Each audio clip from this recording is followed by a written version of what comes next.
오늘 우리에게 주신 하나님의 말씀은 요한복음 12장 24절에서 28절의 말씀입니다. 신약성경 168페이지 요한복음 12장 24절에서 28절의 말씀입니다. 한 절씩 교독하고 마지막 28절의 말씀은 함께 읽겠습니다. 24절입니다.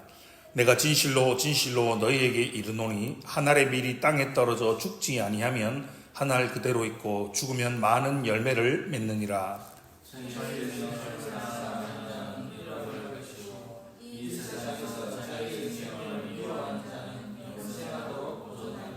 사람이 나를 섬기려면 나를 따르라. 나 있는 곳에 나를 섬기는 자도 거기 있으리니 사람이 나를 섬기면 내 아버지께서 그를 귀히 여기시리라. 지금 내 마음이 괴로우니 무슨 말을 하리요. 아버지여 나를 원하여 이때를 행하게 하여 주옵소서. 그러나 내 아들을 위하여 이때 왔네. 함께 읽겠습니다. 아버지여 아버지의 이름을 영광스럽게 하옵소서 하시니 이에 하늘에서 소리가 나서 이르되 내가 이미 영광스럽게 하였고 또다시 영광스럽게 하리라 하시니 아멘. 여러분, 하나님께서 육성에 가깝도록 직접 말씀하신 경우가 성경에는 3번 기록되어 있습니다. 첫 번째는 예수님께서 세례를 받으실 때입니다. 두 번째는 예수님께서 변화산에서 변하실 때입니다. 세 번째는 오늘 우리가 읽은 본문에서입니다. 이 3번의 기록에 있어서 공통점은 무엇입니까? 바로 하나님께서 직접 말씀하셨다라는 겁니다. 직접 말씀하심을 통하여서 하나님의 영광을 친히 드러내신 겁니다. 첫 번째를 살펴보면요, 마태복음 3장 16절과 17절의 말씀입니다. 예수께서 세례를 받으시고 곧 물에서 올라오실새 하늘이 열리고 하나님의 성령이 비둘기같이 내려 자기 위에 임하심을 보시더니 하늘로부터 소리가 있어 말씀하시되 이는 내 사랑하는 아들이요 내 기뻐하는 자라 하시니라 라고 말씀하십니다. 우리가 너무나도 잘 아는 본문이죠. 삼위일체 하나님이 동시에 현현하시는 장면이지 않습니까? 성자 예수님은 요단 강물에, 성령은 비둘기같이 성자에게 임하셨고 성부는 하늘로부터 소리로 임하셨습니다. 여러분, 하나님의 제1되는 속성이 무엇입니까? 바로 거룩입니다. 성삼위일체 하나님은 거룩하십니다. 거룩하신 그분은 영광 그 자체이십니다. 바로 삼위일체로 나타나심을 통해서 이 땅 위에 하나님의 영광 그 자체가 보여진 사건입니다. 두 번째는요, 마태복음 17장에 기록된 변화산에서 영광스러운 모습으로 변화하실 때의 기록입니다. 마태복음 17장 5절의 말씀입니다. 말할 때 호련히 빛난 구름이 그들을 덮음에 구름 속에서 소리가 나서 이르시되 이는 내 사랑하는 아들이요 내 기뻐하는 자니 너희는 그의 말을 들으라 하시는지라 라고 말합니다. 2절에 보시면 그들 앞에서 변형되사 그 얼굴이 해같이 빛나며 옷이 빛과 같이 희어졌더라 라고 기억하고 있습니다. 여러분, 마태복음 17장은 잘 아는 것처럼 예수님의 십자가 순환과 죽음 그리고 그 다음에 영광을 언급하고 있는 본문입니다. 이게 무슨 말인고 하면 예수 그리스도의 십자가 죽음과 고난과 순환이 끝이 아니다라는 것입니다. 주님은 그분의 삶 전체를 통해서도 하나님께 영광을 돌리는 삶을 사셨지만 부활과 승천을 통하여서도 하나님께 영광을 돌리는 삶을 살 것이다라는 것을 말씀하시고 계시는 겁니다. 바로 오늘 본문이 동일하게 그것을 말하고 있습니다. 28절 하반절의 말씀을 보시면 내가 이미 영광스럽게 하였고 또다시 영광스럽게 하리라 하시니라고 말씀하십니다. 그리고 주님은 그분의 삶을 통하여서 부활하심을 통하여서 우리들에게 전하여 주고 있는 겁니다. 나를, 너희들의 삶이, 너희들이 십자가를 지고 지금 걸어가는 너희들의 삶이 순환이고 고통이고 고난이지만 때로는 고통스럽고 죽을 만큼 힘들고 아프고 고단한 삶이지만 그것이 끝이 아니다라는 것입니다. 그 길이 끝이 아니라 그 길의 끝에는 부활하심을 통하여 영광을 돌리시고 영광을 받으셨던 것처럼 우리에게도 그 길이 끝이 아니라 영광의 시간들이 있다라고 말씀하시는 겁니다. 또한 마태복음 17장 변화산에서 변하시는 주님의 모습은 우리가 잘 아는 것처럼 구약의 출애굽기 24장 16절의 말씀을 기억나게 합니다. 여호와의 영광이 시내산 위에 머무르고 구름이 엿새 동안 산을 가리더니 일곱째 날에 여호와께서 구름 가운데서 모세를 부르심이라 라고 말씀하십니다. 여러분, 이 사건은요, 예수님을 통한 새로운 종말론적인 계시 사건입니다. 예수님의 외형만 변화된 것이 아니라 실존의 차원 자체가 달라진 것입니다. 모세와 엘리야, 지금 이 땅에 현존하지 않는 두 위인과 대화를 나눌 수 있는 위치로 주님이 변화하신 겁니다. 그 변화가 무엇입니까? 바로 이생과 내생을 오갈 수 있는 존재가 되셨다라는 것입니다. 여러분, 모세가 엘리야가 누구입니까? 구약 시대를 대표하는 대표자이지 않습니까? 율법과 예언의 대표자가 바로 모세와 엘리야이지 않습니까? 새 시대의 복음이 옛 시대의 율법과 복음에 대해서 가지는 연속성과 단절성을 함께 상징해서 보여주는 사건인 겁니다. 구약의 율법과 예언은 예수님을 밝혀 보여주고 있습니다. 하지만 예수님은요, 율법과 예언이 말하는 것 이상을 이루시는 분이십니다. 하늘의 음성은 예수님을 바로 하나님의 아들로 선언하고 계십니다. 그분이 바로 하나님의 아들이시기에 그분이 어떤 일을 하시든지, 그분이 어떤 말씀을 하시든지 그분을 믿고 따르라라는 것입니다. 때로는 이해가 되지 않는 사건이 있더라도 그분의 말을 따르라라고 말하고 있는 겁니다. 결국 이 이야기는요, 미래에 있을 영광을 제자들에게 미리 보여주면서 그 영광에 이르기 위해서 지금 너희가 좀 힘들고 어려울지라도 예수님의 말대로 잠자코 고난의 길을 걸어가라라고 요청하고 있는 겁니다. 영광의 희망을 간직한 채, 이 영광의 희망을 간직한 채 오늘은 고난의 길, 십자가의 길을 가라라고 주님이 요청하고 계십니다. 오늘 본문 26절의 말씀을 한번 보십시오. 사람이 나를 섬기려면 나를 따르라라고 말씀하십니다. 우린 또한 마태복음 16장 24절의 말씀을 잘 알고 있지 않습니까? 누구든지 나를 따라오려거든 자기를 부인하고 자기 십자가를 지고 나를 따를 것이니라 라고 말씀하신 겁니다. 섬기는 것과 따르는 것이 동일한 것으로 말씀하십니다. 여러분, 우리가 주님을 섬긴다면 주님께서 우리를 십자가가 있는 곳으로 오라고 부르시는 경우에는 주님을 따라 십자가에까지 가서 주님을 위하여 기꺼이 죽고자 하리라라는 것입니다. 로마서 8장 17절은 뭐라 말씀하십니까? 우리가 그와 함께 영광을 받기 위하여 고난도 함께 받아야 할 것이니라 라고 말씀하십니다. 여러분, 이런 표현 들어보시지 않습니까? No cross, no crown. 십자가가 없는 영광은 없습니다. 제가 참 좋아하는 경구입니다. 여러분, 믿음이 무엇이라고 생각하십니까? 믿음은요, 예수 그리스도의 십자가의 죽음이 곧 바로 나의 죄에 대한 하나님의 진노라는 사실입니다. 그의 죽음이, 그분의 죽음이 곧 나의 죽음인 것을 내가 믿는 것이 믿음입니다.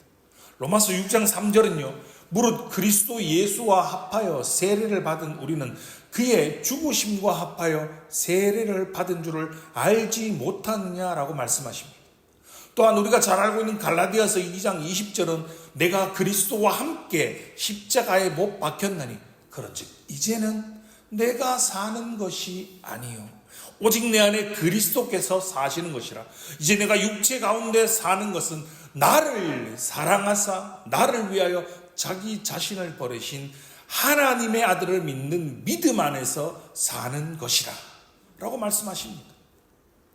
또한 성경은요, 여러분 우리가 죄를 짓지 않습니까? 우리가 죄를 짓지 않기 위해서 그렇게 발버둥을 쳐도 우리가 살면서 죄를 짓지 않습니까? 성경은 우리가 죄를 짓는 데서 자유하지 못한다라는 것은 우리가 죽기를 두려워하기 때문이다 라고 말합니다. 히브리서 2장 15절은요, 또 죽기를 무서워함으로 한평생 매여 종로로 타는 모든 자들을 놓아주려 하심이니 라고 말씀하십니다. 무슨 말이냐면 우리 주님의 십자가 죽으심은 바로 그 문제를 해결한 겁니다. 죄의 문제, 죄로 인한 죽음의 문제를 해결해 주신 것입니다. 그래서 성도는, 저와 여러분은 이제 죽음이 두렵지 않기 때문에 죄를 짓지 않고도 살 수 있는 존재가 된 것입니다. 두려움 없이 죽음을 바라볼 수 있게 되었으며 두려움 없이 하나님 앞에 설 수 있게 된 것입니다. 그래서 성도의 죽음을, 저와 여러분의 죽음을 더 이상 죽음이라고 부르지 않고 뭐라 부릅니까? 그리스도 안에서 잠자는 것이다 라고 표현하는 것입니다. 죽음을 두려워하지 않게 오히려 적극적으로 바울과 같이 빨리 죽어서 주님 앞에 서기를 소망할 수 있게 되는 것입니다. 이 동일한 소망을 바로 저와 여러분이, 우리도 가진 자가 되는 겁니다. 살든지 죽든지 내 몸에서 나를 통하여 그리스도께서 존귀히 되는 것, 나를 통해서 그리스도께서 영광을 받으시는 것, 여러분 그것이 바로 우리의 소망입니다. 그것이 바로 우리의 삶의 존재의 목적입니다. 그것이 바로 십자가의 길입니다. 십자가의 길은 주님이 죽으심으로 다른 사람에게 많은 생명을 가져다 주었습니다. 우리 역시 십자가의 길을 걷는다라는 것은 내가 좀 죽고 내가 씨앗이 되어서 수많은 생명의 열매를 맺는 것이 저와 여러분이 우리가 걸어가야 할 십자가의 길입니다. 그래서 여러분, 제가 설교를 하면서 이런 표현을 한 번씩 쓰지 않습니까? 우리가 살면서 절대 들어서는 안 되는 말이 있다. 그 말이, 네가 다니는 교회는 절대 다니지 않겠다. 네가 예수를 믿어서 너의 삶이 그렇다면 네가 믿는 예수는 나는 믿지 못하겠다라는 말, 우리가 살면서 믿지 않는 세상의 사람들에게 절대 들어서는 안 되는 말입니다. 사랑하는 성도 여러분, 좀 죽으십시오. 그것이 십자가의 삶입니다. 오늘 본문인 요한복음 12장 24절 본문을 다시 한번 보십시오. 내가 진실로 너희에게 이르노니 한 알의 밀이 땅에 떨어져 죽지 아니하면 한 알 그대로 있고 죽으면 많은 열매를 맺느니라. 아멘. 여러분, 예수를 믿는다라는 것을 이렇게 표현할 수 있는 겁니다. 나의 죄를 위해서 예수 그리스도께서 십자가에 못 박혀 죽으심을 여러분 믿으십니까? 이것을 믿는다면 예수 그리스도 안에서 참된 죽음을 경험하고 다시 살아난 사람, 새 사람으로 다시 태어난 사람, 다시 살아난 사람만이 내가 아닌, 우리가 아닌 남을 위해서 죽을 수 있습니다. 그리스도인만이 참된 죽음, 십자가의 죽음, 제자의 삶을 살 수가 있습니다. 여러분, 이 시대를 가리켜, 저와 여러분이 살아가는 시대를 가리켜 이렇게 표현하지 않습니까? 극단적 이기주의다. 자기밖에 모르는 시대를 저와 여러분이 살아가고 있지만, 그럼에도 예수 그리스도를 믿는 저와 여러분은 세상을 위해, 사람들을 위해, 복음을 위해, 교회를 위해, 주의 영광을 위해 살아가십시다. 좀 죽으십시다. 고린도전서 15장 31절은 무엇라 말씀하십니까? 형제들아, 내가 그리스도 예수 우리 주 안에서 가진 바 너희에 대한 나의 자랑을 두고 단언하노니 나는 날마다 죽노라. 여러분, 부활이 영광스러운 이유가 무엇입니까? 참되게 죽음을 맞이해서입니다. 오늘 본문 25절의 말씀을 보십시오. 자기의 생명을 사랑하는 자는 잃어버릴 것이요, 이 세상에서 자기의 생명을 미워하는 자는 영생하도록 보전하리라 라고 말씀하십니다. 자기만을 위해서 자기의 생명을 사랑하는 자는 죽음 이후에 영원한 생명을 소유하지 못할 것입니다. 그러나 자기의 생명을 미워하는 자, 여러분, 이 표현은 진짜 자기의 생명을 미워하는 자가 아니라 우리에게 생명이 주어진 참된 목적, 참된 이유를 기억하고 그에 합당한 삶을 살아가는 자, 호흡의 이유가 무엇인지를 깨닫고 그 목적에 합당하게 살아가는 자에게는 죽음이 끝이 아니라 영원토록 영광스러운 영생이 예비되어 있다는 겁니다. 그래서 주님이 명하십니다. 나를 섬기려면 나를 따르라 라고 말입니다.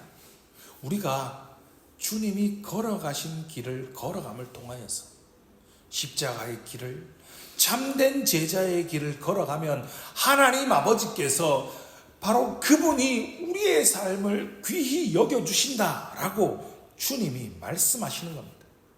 그것이 바로 우리 주님이 걸어가신 길입니다.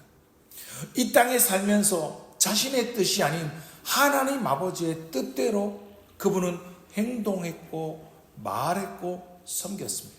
십자가의 죽음 앞에서 하나님과의 단절로 인하여서 모든 인생의 죄악으로 그분에게 전가된 그 죄의 무게로 인해서 마음이 괴롭다라고 말씀하시면서 이때를 면하게 해달라고 주님이 기도하셨습니다. 그러나 그 기도조차도 아버지의 뜻대로, 아버지의 계획대로, 아버지의 영광을 위해 우리 주님이 그 고난과 고통의 십자가의 길을 걸어가셨습니다. 그리고 그 길을 걸어가신 그분이 저와 여러분에게, 우리에게 바로 그 십자가의 길을 걸어가라 라고 명하십니다. 그 십자가의 길을 통하여서, 우리를 통하여서 하나님 아버지께서 영광을 받으시고 우리의 인생의 삶이 끝나는 날 부활을 통하여서 더 큰 영광으로 초청하시고 영광을 받으실 것입니다. 여러분, 예수를 믿는 것, 신앙생활을 하는 것의 핵심은 하나님의 영광입니다. 우리의 삶의 존재의 목적을 우리는 고백합니다. 하나님을 영화롭게 하고 영원토록 그를 즐거워하는 것이다 라고 말입니다. 먹든지 마시든지 우리가 무엇을 하든지 하나님의 영광을 위하여 하는 것이 바로 우리의 삶의 진정한 목적입니다. 우리의 존재의 이유입니다. 그러나 많은 사람들이 이렇게 생각합니다. 그리고 이렇게 이야기합니다. 이야기하고 그렇게 생각하니까 그렇게 그냥 살아갑니다. 내가 장래에 무엇이 되면, 내가 어떠한 일을 함으로 인해서 하나님께 영광을 돌리겠다라고 말입니다. 여러분, 이 표현은 전혀 성경적이지 않습니다. 이건 성경적이지 않는 것을 넘어서 사탄의 논리입니다. 하나님의 영광을 위해서 사는 것은 단 한 번, 어느 한순간 갑작스럽게 되는 것이 아니라 나의 삶에, 우리의 삶의 자리에서 순간순간 성령님과 함께 동행함으로써 나의 힘이 아니라, 나의 능력이 아니라 주가 주시는 능력으로 주를 위해 살아가고 복음을 위해 살아가고 주의 나라와 몸된 교회를 위해서 살아갈 때 가능한 것입니다. 그 삶은 무엇입니까? 바로 십자가의 삶입니다. 여러분, 우리는 예수 그리스도의 제자이지 않습니까? 주님이 우리를 구원하시기 위해 온전히 하나님의 영광을 드러내기 위해 걸어가신 십자가의 길을 걸어가는 것입니다. 그 길은 어렵습니다. 그 길은 외롭습니다. 그 길은 험난합니다. 그 길은 쉽지 않습니다. 그러나 우리는 그 길을 걸어가야 합니다. 여러분, 많은 사람들이요, 자신의 삶이, 지금 나의 삶이 가장 힘들고 어렵고 더 이상 떨어질 데 없는 인생의 밑바닥에 내가 살고 있다라고 생각할 수 있습니다. 여러분, 그럴 수 있습니다. 사랑하는 가족이 내 아픔과 내 상처가 되고, 믿었던 사람들에게 배신당하고, 직장과 하는 사업과 가정과 그 모든 것 하나도 내 마음먹은 대로, 내가 계획하는 대로 하나도 되는 것이 없습니다. 정말 지금 나의 삶은, 나의 인생은 더 이상 내려갈 데가 없는 인생의 가장 밑바닥을 기고 있는 것 같이 느껴질 수 있습니다. 여러분, 제가 지금 여러분의 삶이 어렵지 않다, 뭘 그 정도로 라고 말하고 있는 게 아닙니다. 힘들지 않다라고 말하는 것이 아닙니다. 그러나 정직하게, 냉철하게 우리의 삶을 한번 돌아보시고, 우리의 믿음의 대상이 되시는, 우리가 믿고 따라가야 하는 예수님의 삶을 한번 생각해 보십시오. 가족들이요, 친족들이요, 동네 사람들이 자신을 죽이려고 절벽에서 밀어뜨리려고 합니다. 가장 믿었던 제자, 가장 믿었기에, 가장 신뢰할 수 있었기에 돈을, 재정을 맡길 수 있었던 제자가 오히려 배신하고 자신을 팔아넘깁니다. 충성 맹세하였던 제자는요, 3번씩이나 비겁하게 부인하고 저주하고 도망갑니다. 그를 따르던 대부분의 사람들이 그를 등 돌리고 그를 떠나버렸습니다. 하나님과 동등하신 그분이 인류의 모든 죄악을 전가받아서 마음이 심히 괴로움을 당하셨습니다. 그것으로 그치지 않고 하나님과의 단절을 경험하게 되는 십자가의 죽음을 당하셨습니다. 여러분, 우리처럼 그분이 힘이 없고 그분이 능력이 없으신 것이 아닙니다. 말씀 하나만으로도 천군 천사를 호령하실 수 있는 그분이 바로 저와 여러분을 위해서, 우리의 구원을 위해서 온전한 순종과 헌신을 통하여서 하나님의 영광을 이 땅에, 온 땅에 온전히 보여주시기 위해서 그 모든 것을 친히 당하신 것입니다. 여러분의 아픔과 여러분의 상처와 여러분의 어려움이 결코 가볍다라고 말하는 것이 아니라, 우리 예수님이 당하신 그 모든 것과는 도저히 비교할 수조차 없는 것이라는 겁니다. 그분이 바로 저와 여러분을 위해서, 하나님의 영광을 위해서 그 길을, 십자가의 길을 걸어가신 것입니다. 하나님의 영광을 위한 하나님의 열심이 예수 그리스도를 이 땅에 보내어 주셨습니다. 그리고 예수 그리스도께서 저와 여러분의 죄를 위해, 하나님의 영광을 위해 십자가에 못 박혀 돌아가셨습니다. 그리고 영광 중에 부활하시고 승천하셔서 그분을 믿는 저와 여러분에게 걸어가신 십자가의 길, 믿음의 길, 제자의 길을 우리에게 걸어가라라고 명하십니다. 여러분, 우리가 예수님의 제자들 아닙니까? 그렇다면 주님이 무엇라고 말씀하십니까? 주님이 돈 많이 벌어서 나를 따르라 라고 말하지 않습니다. 네가 높은 자리, 네가 높은 명예를 얻은 다음에 나를 따르라 라고 말하지 않습니다. 저와 여러분이 속한 그 자리에서 먹든지 마시든지 무엇을 하든지 하나님의 영광을 위해서 살아가라 라고 명하십니다. 우리만 배부르고 잘 먹고 잘 사는 것이 아니라 복음을 위하여, 교회를 위하여, 하나님의 영광을 위하여 복음의 길, 십자가의 길, 제자도의 길을 걸어감을 통하여서 하나님께 온전히 영광을 돌리며 살아가시는 복된 삶이 되시기를 주님의 이름으로 축원합니다.